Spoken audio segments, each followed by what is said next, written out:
Alright, so today I did a little bit of good things, and I just wanted to keep a record of it, so I don't forget this moment. Alright, fuck, I look like a fucking ghost. I don't want to show the room, it's such a fucking mess. Oh, so how should I begin? Today, I was going to meet up my dad, so I wanted to fix the length of my pants that I bought like a few months ago. So I took them to a tailor downstairs at 10 a.m. And then, the typical, how do you want it? And I was like, I don't know. Like, how should I do it? We had this kind of conversation, and then she was like, okay, fine, we'll take care of it. It's gonna be $14. And I said, hey, can I ask you something? Can I ask you a weird question? And she was like, okay. And I asked her, can you give me $2 off? It was like an experiment I'm doing. It's like trying to get the rejections. Like, I don't know. It's like I read it. I read about it. I saw it on YouTube. So I thought I would try it out. So I did. Mm. And then she was like, keep in mind I live in Korea. She was an old Korean lady. She just put on the face and she was like, no. I was like, we don't do that here. I was like, and I tried to negotiate. Probably like my weakest form of negotiation. I said, hey, if you give me $2 off today, every time I buy clothes, I'll come back to you. I'll come to this place to tailor it. And she was like, no, no, you don't do that. $14. I was like, fine. you know. So I was like, it was like my first attempt at rejection. And I got rejected. I was like, it wasn't too bad, right? So like I said, so how do I pay? Do you take credit card? And she was like, no, we only take cash or wire transfer. So I said, oh, I'll do the wire transfer. It's like, so, and then she pointed at the wall with the bank account and the name. And I was like, all right, I'll do it. Hold on a second. So I typed in, instead of 14, I sent her $16, $2 extra. I I don't know why I did that. I don't know. It's like, I don't know why I did that. After this, I went to get a haircut, and while I was getting a haircut, I thought about it a lot. So why did I do that? Is it because of like I wanted to shame them out for the pettiness for not giving the $2 off? I'm pretty sure that's part of it. I don't know. I was thinking, I don't know. I don't think that's all. It was like I was thinking to myself, it must be a combination of reasons, but I think one of the reasons was that. The other was if these people cannot afford to cut $2 off to get a promised guaranteed royal customer, then they must be, I don't know, in financial shambles, or I don't know. It's like I have no idea. So maybe that's what I thought. Maybe like internally, that's why maybe I put the extra $2 on the wire transfer, or maybe I felt a little rude that I asked those kind of questions. Because like you don't ask those kind of questions in Korea ever to anybody. So maybe it was that. I don't know. I had a case. I tried something. I paid $16, and they didn't check it right away because it's wire transfers. And I said, okay. It's like, when do you want it picked up? I was like, how long does it take? And it's like, uh, usually it takes about like a few hours. Like I said, as long as I get it done today, I'm fine. And they said, okay. And they said they'll text me once you're done. So, yeah. So after that, I went to get a haircut. I went to the haircut place I usually go to. It's a low service, thus cheap hair. What do you call it? Budget haircut places? I don't know. There's like 3 hairdressers there. It's like you have to wash your hair like on your own manually. They don't do it for you there after you're done. It's those kind of places, but the haircut is fine. So I went in there and I waited a little bit. There was like quite a lot of people for Saturday morning.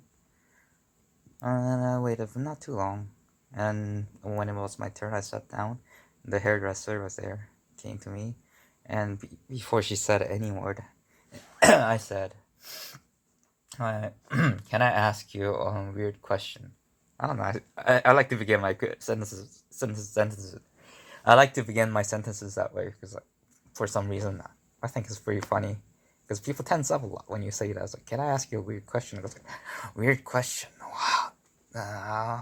And she was like, she had the exact same reaction. She was like, "Oh, please don't." And I said anyways, like, "How should I cut my hair?" And she was like, she had made a sigh of relief. And then she was like, "Yeah, let me take a look at your hair." And she was digging through my hair. I had this is so dark that you can't see my hair, but I have the 2 block haircut. I had that for 8 years, and I told her, it's like, the reason why I'm asking this question is because I had this haircut for 8 years. I think it's about time that I made some changes. And she was like, okay. She was looking through, touching my hair. It's like, and she said, the previous person who cut your hair, they made a little too deep of a cut in around this kind of temple region. So she said, like, you could try out a new haircut, but it's not gonna look that good. And I said, so do I have to stick with this 2 block haircut for it, like, again? And she said, no, no, no, no, no, no. She said, I'll prepare you for that, for your next cut. So, like, and like, she said, in 2 months' time, you can come here, and because I'm gonna set up your hair to a specific way. It's gonna you'll be able to try out any type of new haircut this way. I was like, all right, thank you. So I got my haircut, right? Well, and she asked me, like, would you like to wash your hair? And it's like, does anybody not wash their hair here? And she said, some people. And it's like, she said it's a polite thing to ask here for some reason.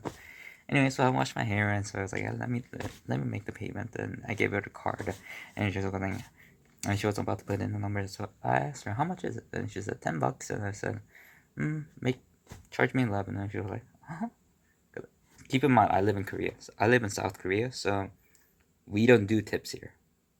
Like, tipping is awkward, and some people even find it rude. So I said, some people find it rude, yeah. And she was like, oh, okay. She was smiling. And I was like, and she was kind of like making this, like, she was trying to say something, but she didn't know what to say. It seemed like she was like, that's how she was reacting. So I said, like, should I make it 12? And then she just cracked up. And she said, no, 11 is fine, thank you. And then I said, have a good day. She said, thank you. That was it for that. So after I got the haircut, I came back to my flat, took a shower because I was gonna meet my dad at 4 p.m. and that was around 2 p.m. But these people at the tailor shop still didn't text me. I was like, like, I paid $2 extra, and it's taking this long. Anyway, so I was sitting at no. I actually came back to my flat, and I was watching some YouTube videos, and it was around 2 p.m. It came to about 2 p.m. They still didn't text me, so I was like, all right, fine.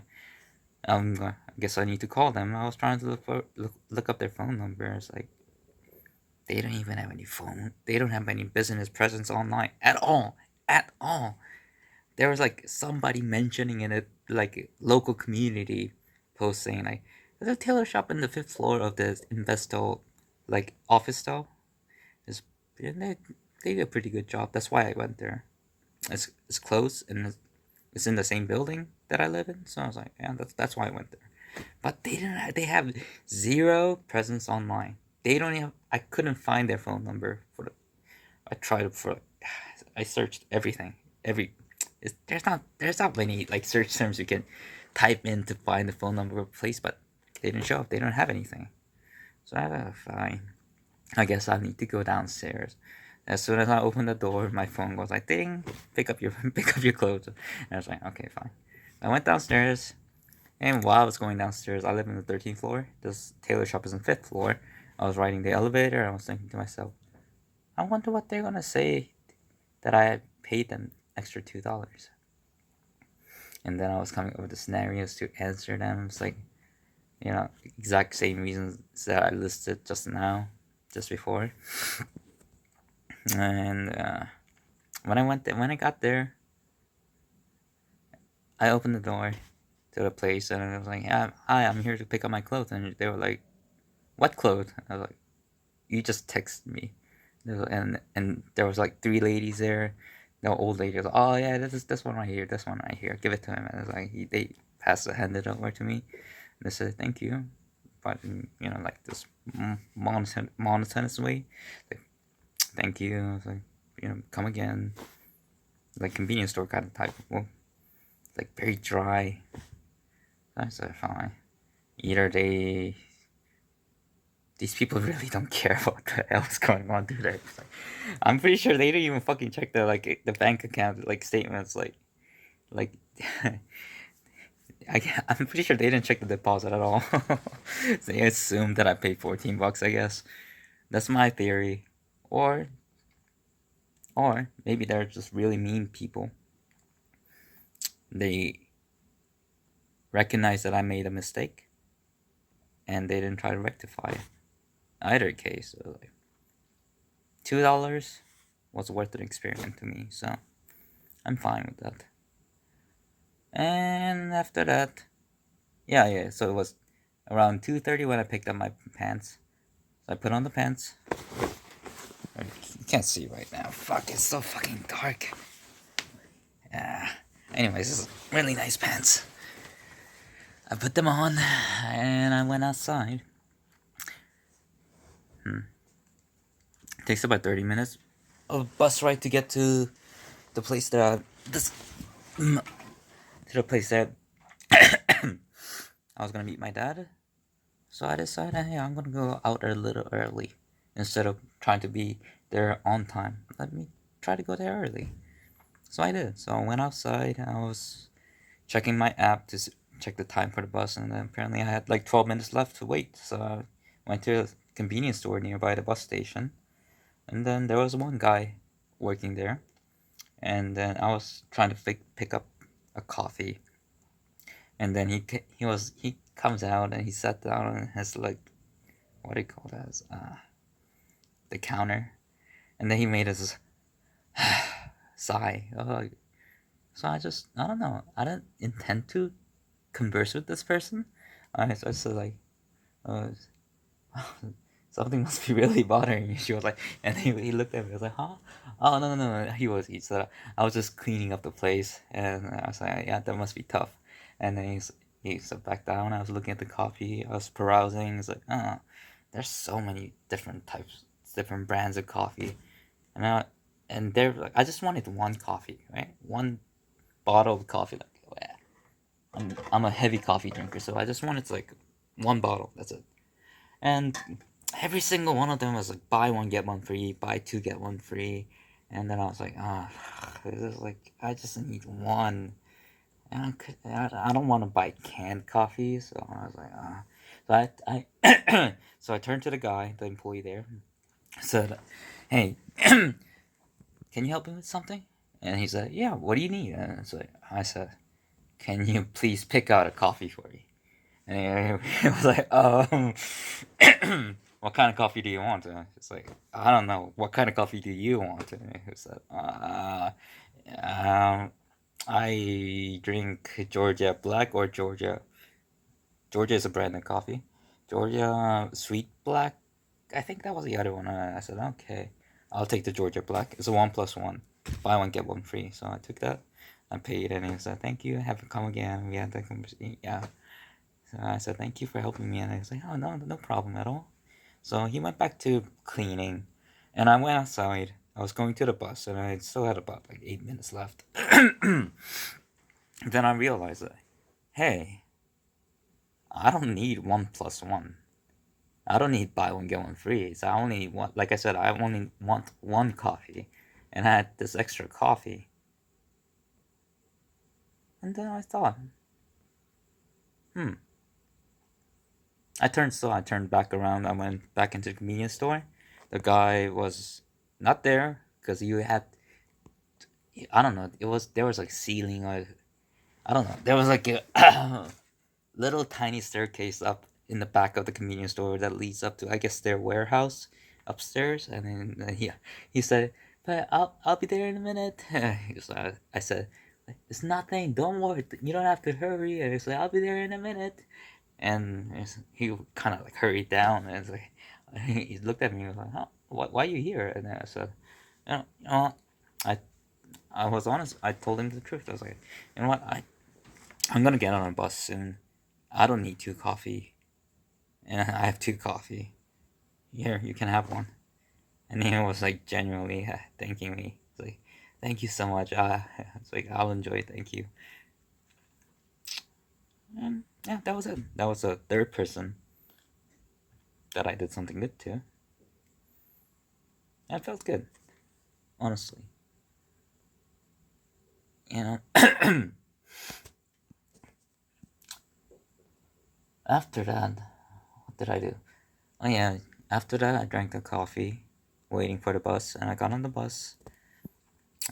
Tried to say hello to some people, to the driver. The driver didn't say anything back, but you know, that's the way it is. I got in the bus. I got off the bus at the place, and then I realized that I'm meeting my best friend from college. We haven't talked in 7 years because of the stupid thing that I did 7 years back then. A few days ago, I wrote a letter of apology to him saying that I'm sorry for what I did. I don't know why it had to take this long, but if I don't do it now, I don't know when I will. So I told him that I'm sorry. And I wasn't expecting any reply from him because it was a nasty fight that we had, and I didn't think he was going to reply to me. But when I woke up after sending that mail, I got a reply from him, and he said, "Let's meet up for coffee or something." And I said, "Oh, sure." And I told him, saying, "Hey, can you send me a list of 3 books you have recently read?" I just wanted to be aligned with what he's going through. I never asked anybody this question, or I never tested it, but I just, I, no, this is not my original thought. I read somewhere online. I can't even credit this to anybody, like anyone, but somebody said it. It's like, if somebody's reading a book, they're reading it because they want to solve a problem in their life, right? So I said, if I know what 3 books you've recently read, I think I can kind of be in alignment with the kind of problems that you're going through right now. He's going through right now.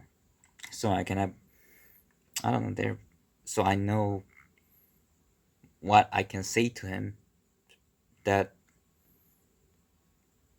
is not going to be a waste of time for him. So yeah, so there were 3 books he recommended. He said he read. One book is something about the medical thing. I don't think I'm gonna read that book. Because it's totally not something I want to read. Something that is personal interest, and I don't think there's anything I can say to him or give him any advice or any. I can't resonate with him in that field because he's technical on that side. I'm not. The second book that he said he read was the 22 Immutable Laws of Marketing. I read the book before, so I was like, so I thought to myself, you have some marketing problems. Third book was AI Versus. It's a Korean book, so obviously it's not on Kindle. So I was like, okay. I thought it was like, okay, fine. It's a Korean book. I guess I'll have to skip out on that one. Anyways, that's he told me those 3 books, right? I got to the place early to meet my dad, so I had about an hour left. So there is like a used bookstore in this place that I went. That I sometimes go there with my dad. So I went there to like kind of pass time, and I realized, hey, maybe they have this book here. So I looked it up, and there was one copy of the book in the bookstore. So I just grabbed it. It was hold on.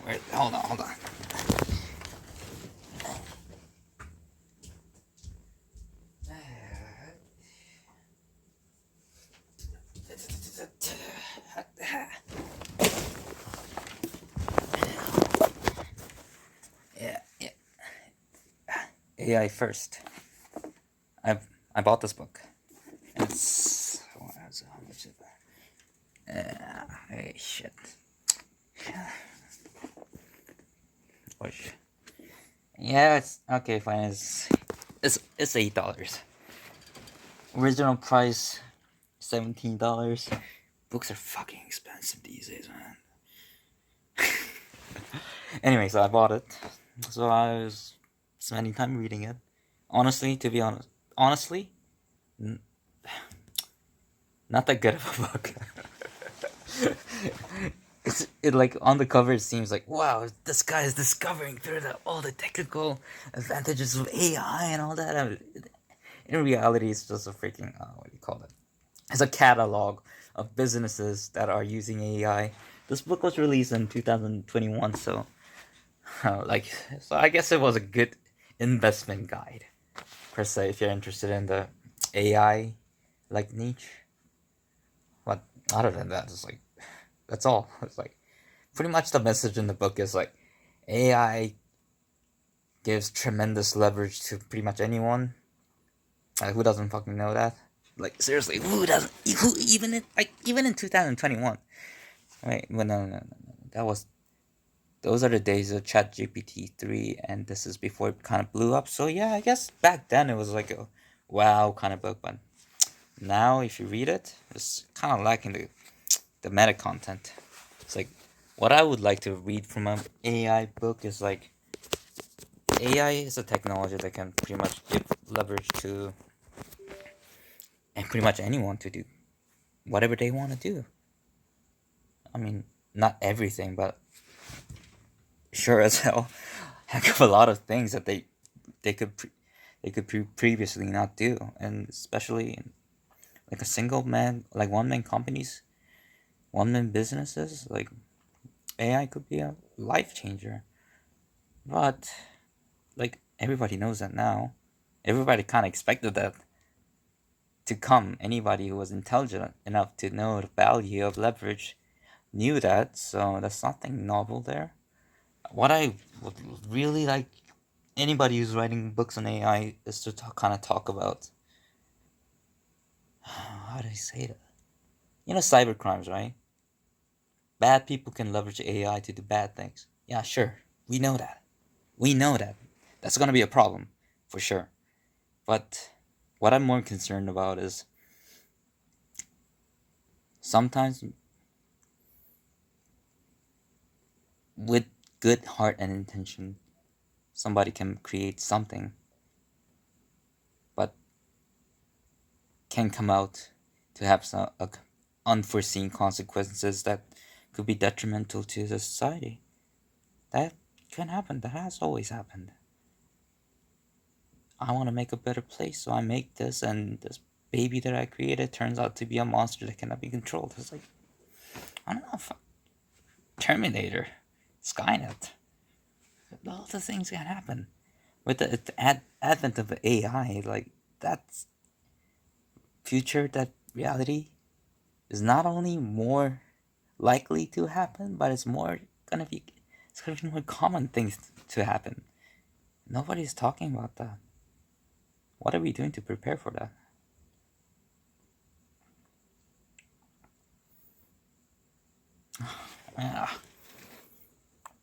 Oh shit, I fucking derailed. Anyway, I bought the book, so I was reading it. I was waiting for my dad. I saw him. And then he looked at me and was like, did something good happen? You look happy. I was like, oh, nothing particularly good happened, I would say. Like, I didn't get a raise or my job or anything like that. I don't have a new girlfriend. I don't have anything like that. So I was like, not really, but yes, I am happy. Then I met him up, like I called him last night saying like, hey dad, it's like I somehow ended up making the opportunity to talk to a friend that I have not talked in 7 years. So for that, I am gonna take a how do you say vacations from work? Like I have to look this up. There's some words in English I can't speak. I don't know the words to, and there's some words in Korean that I don't know how to say it in English, vice versa. Keep in mind, I haven't spoken a word of English in 7 years. I thought about it. I make thoughts in English, like partially, but I never wrote a single sentence in English or spoken words of English, and it's like such a long time. Bear with me. Oh, it can only get better from you. Anyway, what was I saying? Yeah, what? Are you happy? Yeah. No. So I told him like I'm gonna meet my friend. So I have a day off. Can I see you tomorrow? And he said, well, he was like, I called him at 11 p.m. So I was like, yeah, in the morning I'm playing billiard with like the pro players. He's trying to be a pro billiard player. So he was like, oh yeah, no. I want to meet you up for like, I don't know, dinner. And then it's like, and I told him it's like, there's some things that I would like to talk about. So can we meet a little bit earlier? That's why we met at 4. And so yeah, sure thing. I was like, I'll see you tomorrow. And so that's how we met today. And it was like, "Are you something good happened?" I was like, "Nothing particularly, but I do want to talk to you about some of the things." And then they were having some sushi and sashimi, and they were like, "This food is good." We were like enjoying the hell out of it. And then after that, I said that it's like, "Can I talk to you? Can we go to a new place and talk?" And I was like, "Sure." And we went to this bar slash izakaya place, this Japanese drinking place. And then we each got a cup of beer. Can't even say a pint. 'Cause who sells pints in Korea?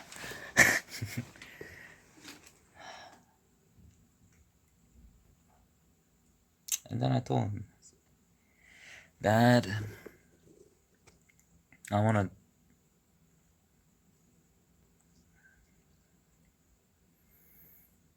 keep in mind after my fight with this friend that I had, my life did kind of fall apart, like badly.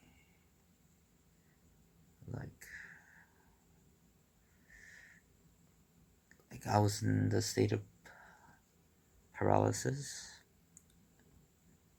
not like physically paralyzed. I was still living, but I don't know if you can call that living.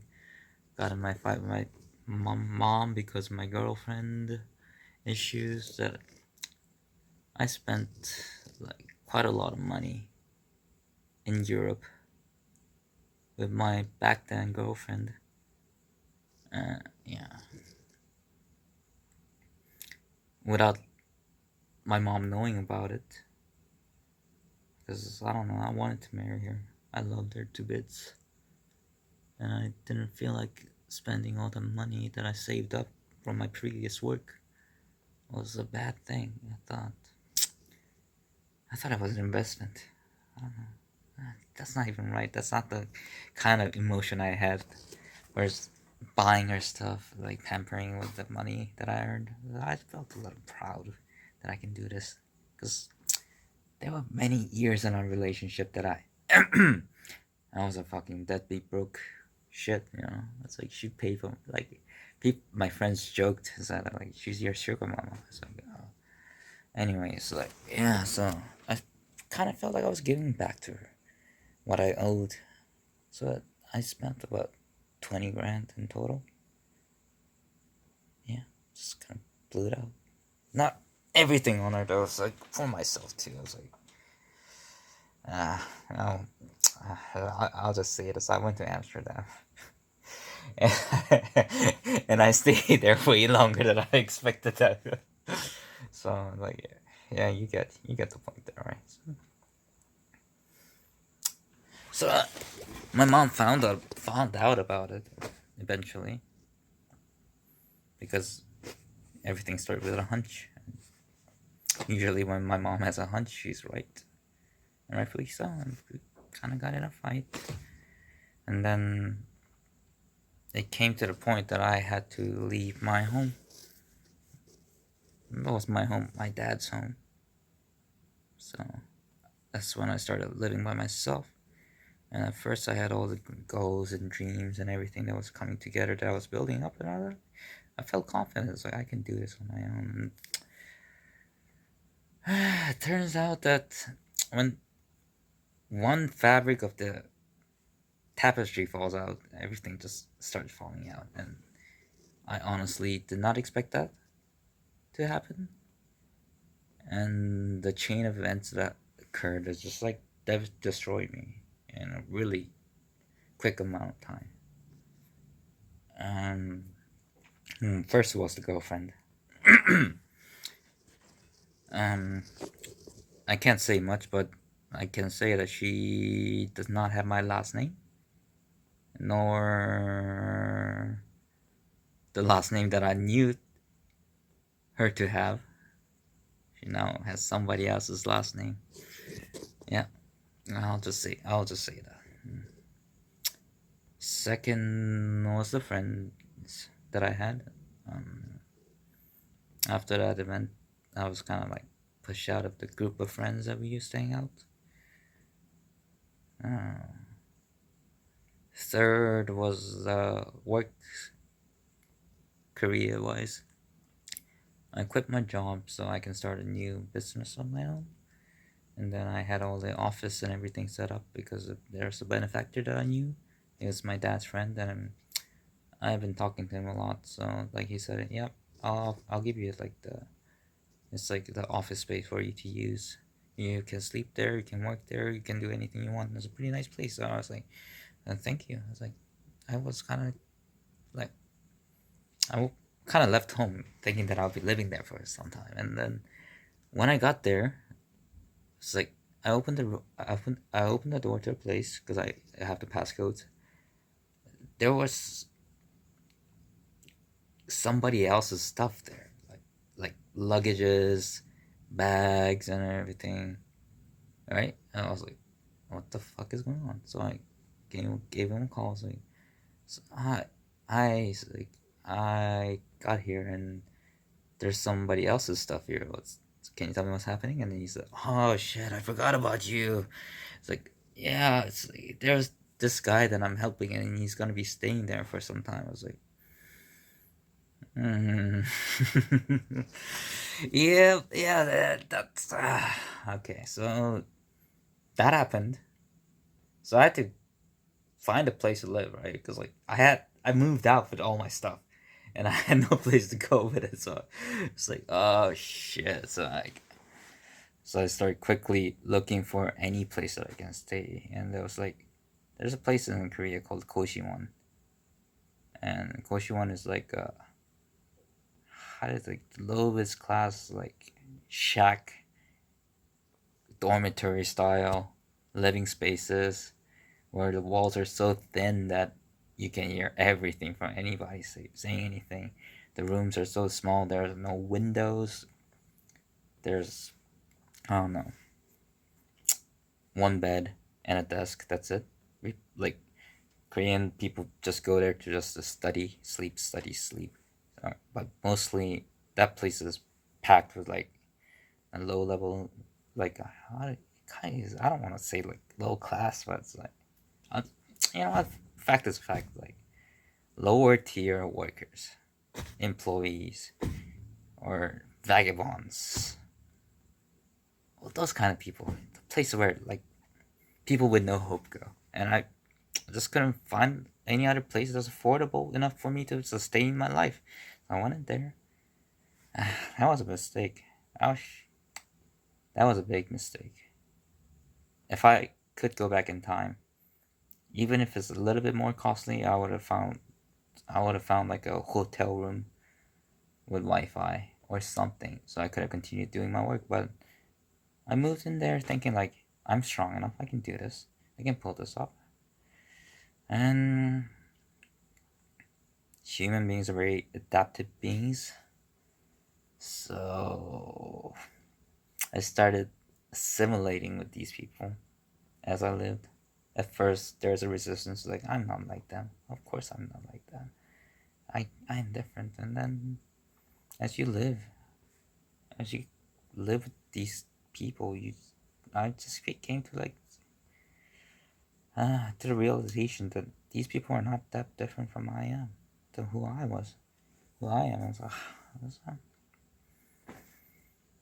that was the beginning of my down spiral.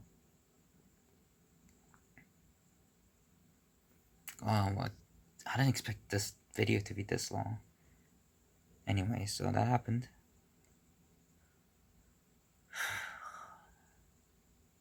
My friends, what? Oh yeah, I said my friends, like I got kicked.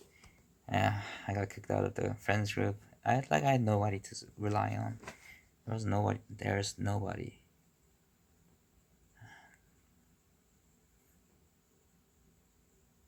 Other than my dad. Other than my dad, I couldn't talk to my mom ever again after that point. But my dad helped me quite a bit. In that state, I was such a fucking despicable state that I was in.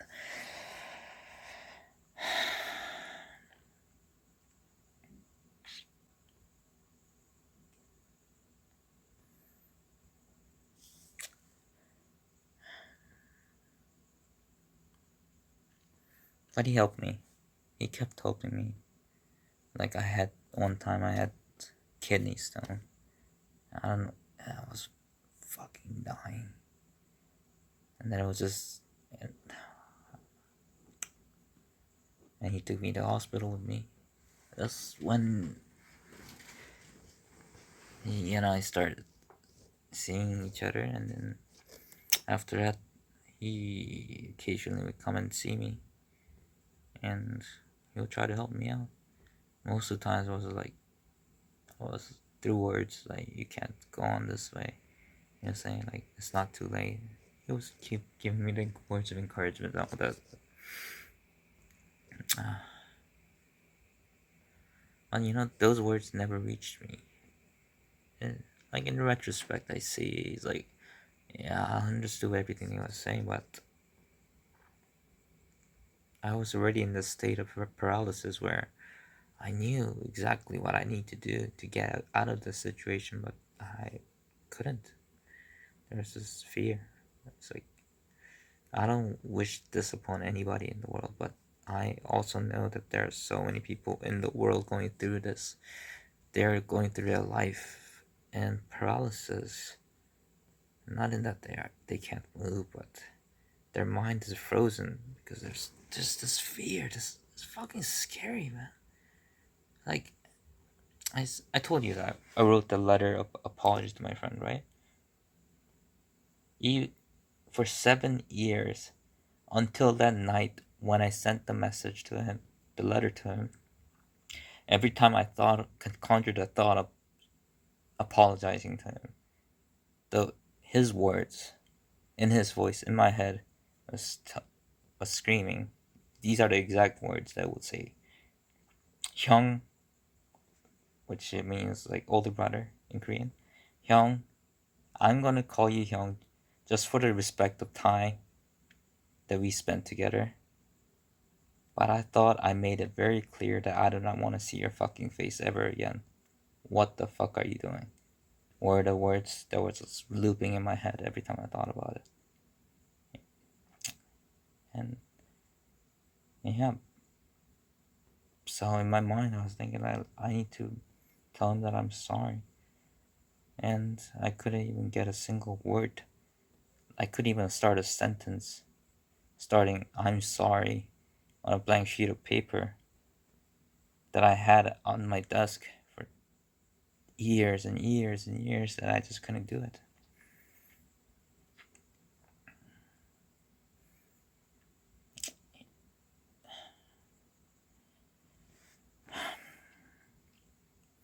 I don't know. My entire goal in my life is to help those people with what I did.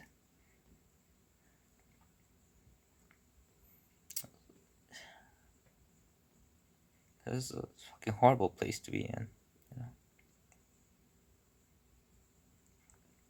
Sure, on the outside you might look fine to other people, because you still put on a mask. Even in that state of paralysis, you have to survive, and you do shit to survive.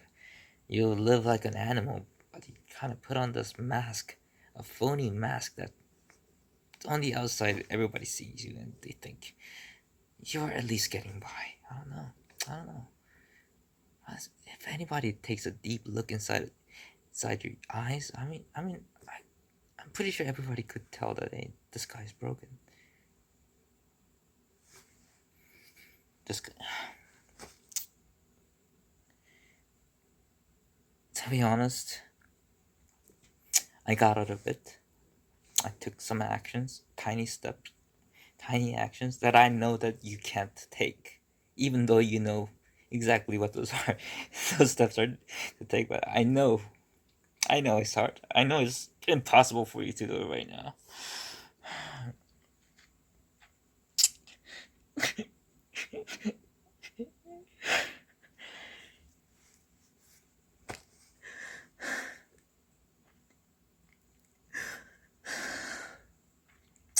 But just hang in there, okay? Don't give up. Just don't give up, okay? Just don't.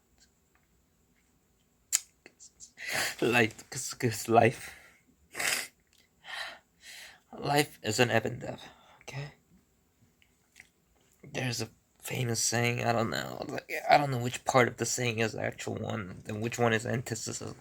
Antithesis a bit. What goes up must come down.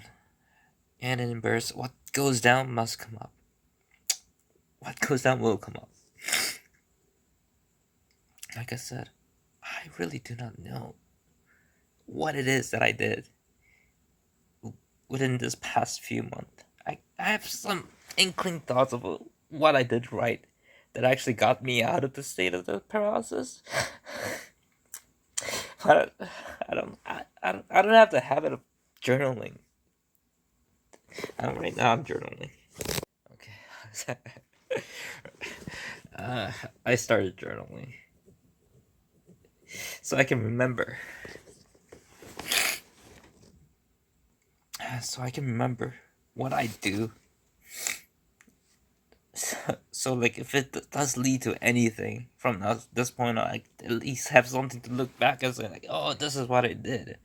But back then, I don't know, a few months ago, I know it started a few months ago, because that's when that small, tiny inkling fire started kindling inside of me. Sorry, I do not know what it is. Like, I can't pinpoint it, but some of the things I did, within those things, there was something to help me get out of it. My goal for the next month, I guess, is go through all of those things and try to figure out what it is.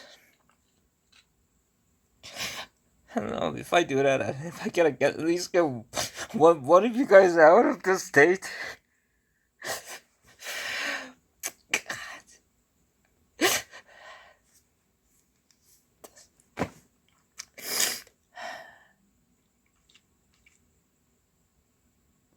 It's worth it, right?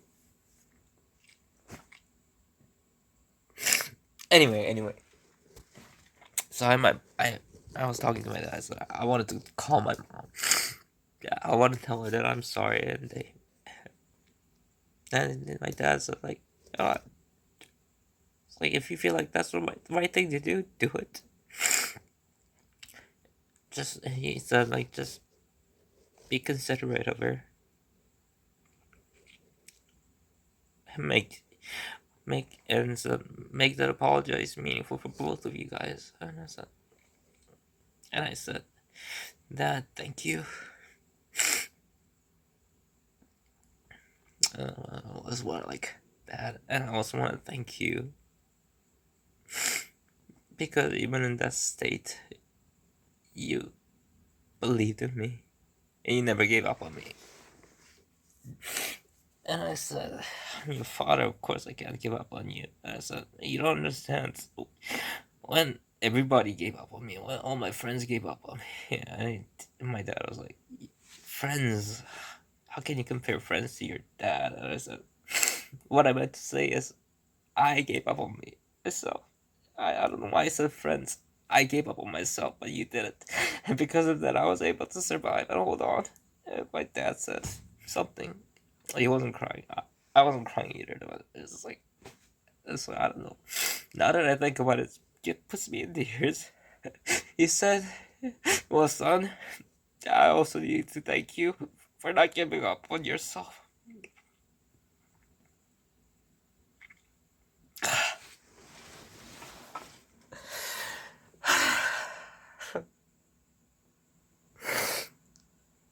Anyways, so that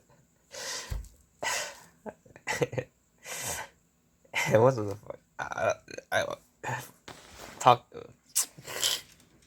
I don't know. After that, then we talked a lot more. Like we talked about not just these kind of stuff, but a lot of other stuff too. Like I told him like what I found about some lessons that I've learned in life, like the up and down and shit. And like I now know that there will be time in my life. Right now, I'm on the up, but down is gonna come again because that's just how it always has been, and I know it will come. But this time, I know how to get myself out of it. And I feel back in my younger days when I back. I'm sorry about that shit. Back in my younger days, I also had those up moments.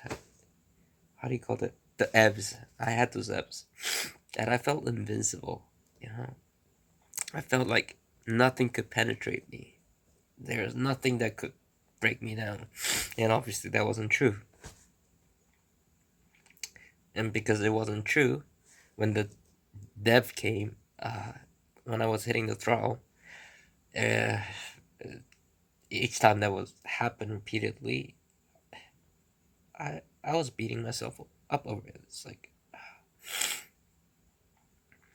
was like, you are wrong about everything. And like, you know the negative voice inside of you, right? Yeah, so that will take over and just fucking destroy you. I mean, that's how the destruction went. And somehow I would get out of it with help of my friends and all that. I'll get to the high state, and I was like, okay, this came. Never thought it would come back. And I thought, hey, maybe this will stay this time forever. But no, the down came. And there was a few ups and downs, and somehow I thought I was on the top high. I was okay. My last, not really the last, but the there was a significant ebb in my life. That was the time when I had this confidence, the aura of invulnerability. I felt nothing could stop me, and somehow at that point, every little actions that I've done to that point, every bad things that I've been doing, culminated. Not bad. How do you say this? Like, it's not immoral bad, but the things I could have done better, or the okay, I'll just say immaturities. They culminated at that one point when everything started falling apart. My friend's stories was just a trigger. It was just, it was bound to happen. Like, if I acted the way I have been acting back then, and I never could see it and see that in any different perspective, uh, our relationship, which I thought was impermeable, could have been destroyed so badly for both of us.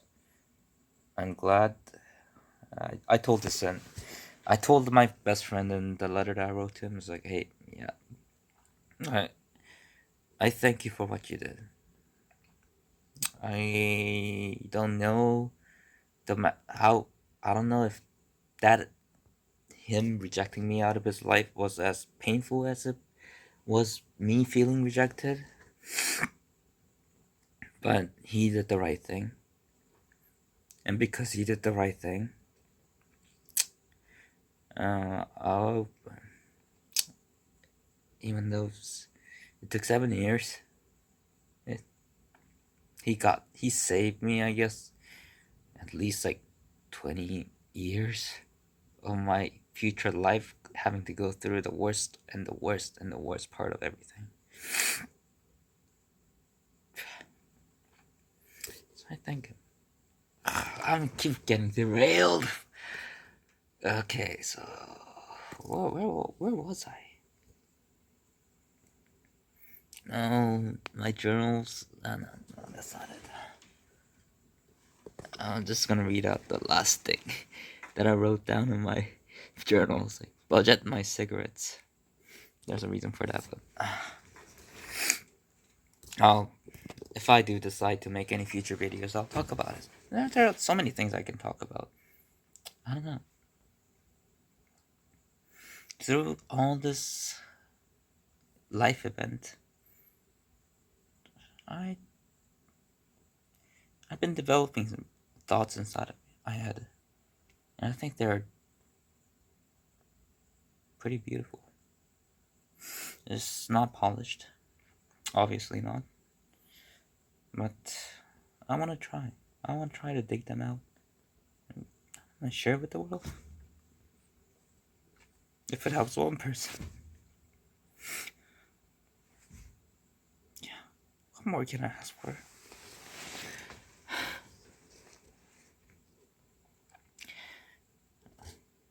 Where was I? Friend. My mom, dad saying, tell me. Did we talk to you?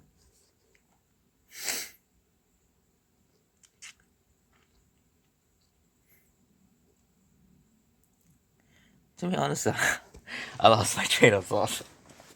Anyway, so yep, I had a really good time with my dad. And okay, so what I was gonna say, I remember. So it was so after we talked and all that, and so he was, we were parting ways. He was going home. I went back to my flat, and then we were saying our goodbyes. Like I hugged him. But the most beautiful thing today is that I saw my dad.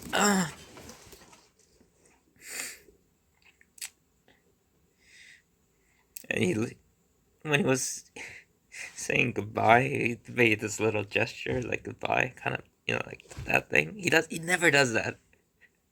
And he did that. And it was like, and I could just feel it inside his body language that he felt proud of me.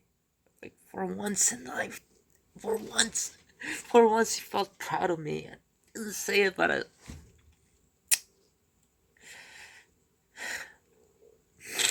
the fact that I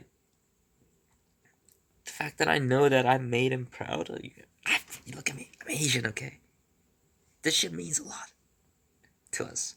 I don't know why, but it does. Like, I don't know. Big success. I can't even speak. Big success today. I'm an Asian guy. Through all his bad deeds and wasting his life in 36 years, I made my dad proud of me.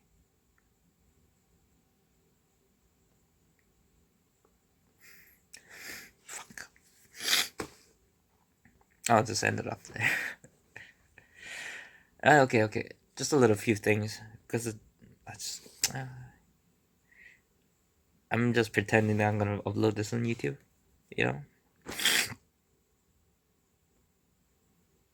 because originally I was just gonna say the three people that I made happy today.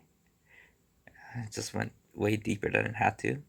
But anyway, way longer than I expected. Unpolished.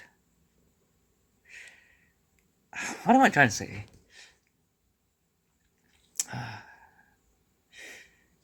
My life goal, my purpose, I kind of arrived here by process of elimination, as in that I don't know. I don't really want what I want. I don't really know what I want for in my life.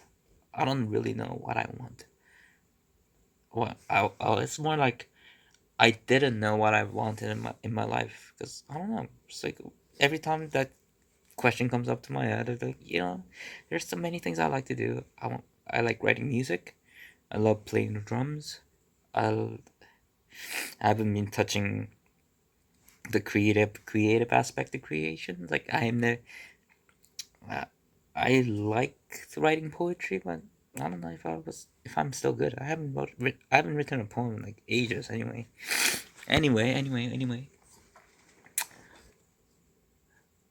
All those things, right?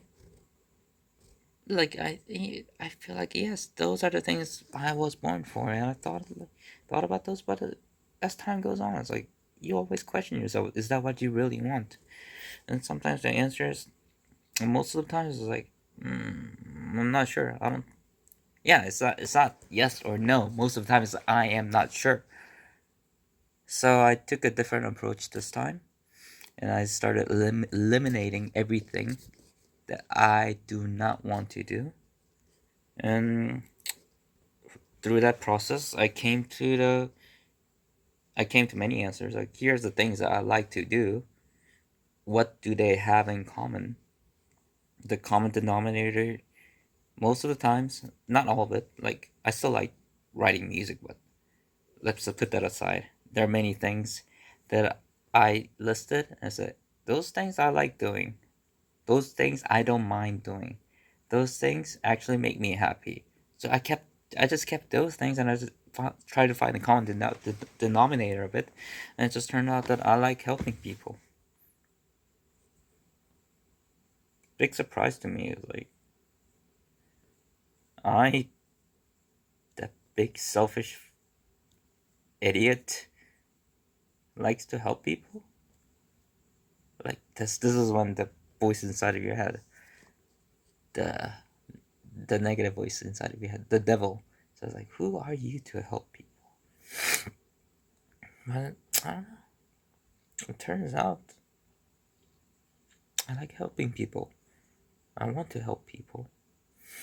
Maybe it's not maybe it doesn't have to be something grand. Like, I help them with like fucking $1 million homes, or I don't know. It's like, even if I can make one person smile, that's still helping people, especially in this society.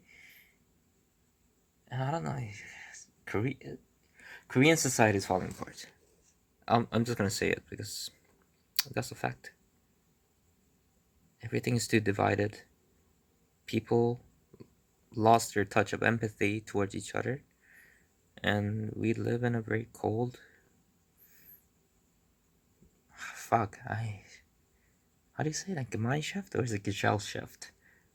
Either way, it's like we are losing touch with each other so rapidly, so fast. It's kind of crazy. It's like, I lived in Korea for at least half of my life. Now more than half. But when I was young, when I was living in Korea, it wasn't like this. It was like, how can a society change so fucking fast in such a negative way? It's like, was it like this? And I just couldn't see it? It's like, I don't know. But I firmly believe it's getting worse. It definitely is getting worse.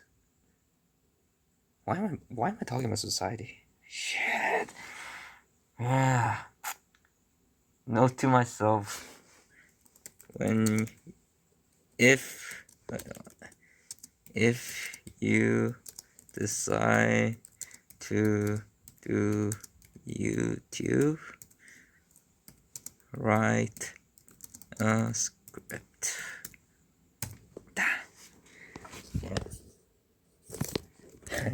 I don't know if you can see. It's when if you decide to do YouTube, because the keyboard, there's a key that's broken on my keyboard. Ironically, this I, so I can't type I. I mean, I still can. If you press it hard enough, it works. But most of the time, when you just brush it over, it doesn't input. Anyway, just a funny story. Anyway, oh, Jesus Christ, what am I trying to say? Yeah, help people. I like to help people. Yeah, if I can make one person smile, if I can just make one person smile, that's more than enough to me. And that I can do. I did 3 today. If I include my dad as 4. No. There's one more. I actually called my best friend from high school too. He's married. He called me one time 3 years ago. This is when I was doing a business. Can I even say that I was doing a business? It was an e-scooter business, but I didn't. Let's say I did all the work, but I didn't own it. That's kind of how the franchise shit works, right? So I don't know. I hated it. I quit that after 1 year. But anyways, I was doing that during those days. And he called me at one night. It was like 4 a.m. He just called me, and I picked up because like I didn't expect a call from him. He called me anyway, and then he too was surprised that I picked up the call. Then we talked, and I was like, "How are you doing?" And he said like, "Young, I miss you," and all those kind of things, right? Yeah, and then today I called him back. That's funny because I didn't think the last time I talked to him was 3 years ago. That phone call that was kind of pretty vivid in my head right now. Back then, like it's pretty. I can remember. I can recall every single word that he was saying. He said that night, and it turned out it was 3 years ago. How did I find that out? Because when I pulled out the phone, trying to look at, when I when I touch his name, the phone number shows up. It also shows the phone record, right? It, the date on the last call was May 8th, 2001, 21. Time flies, and I was like, and when I saw that number, it's like all the fear inside of me is like, oh, he might also judge me and all that kind of shit.